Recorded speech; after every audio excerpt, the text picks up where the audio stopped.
नगर के रहने वाले हैं पठान।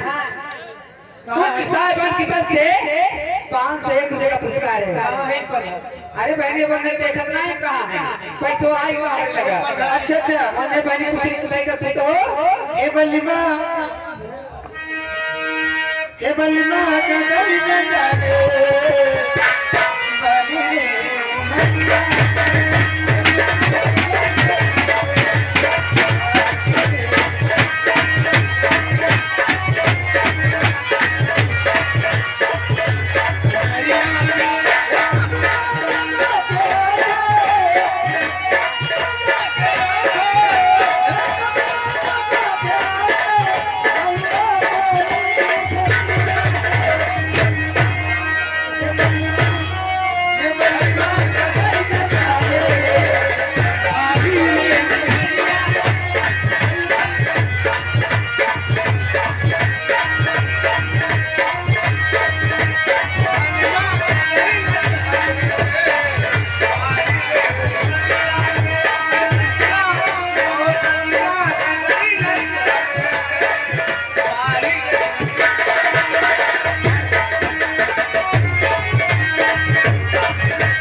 आगे इसी बीच में राज यादव दुर्गापुर के निवासी है।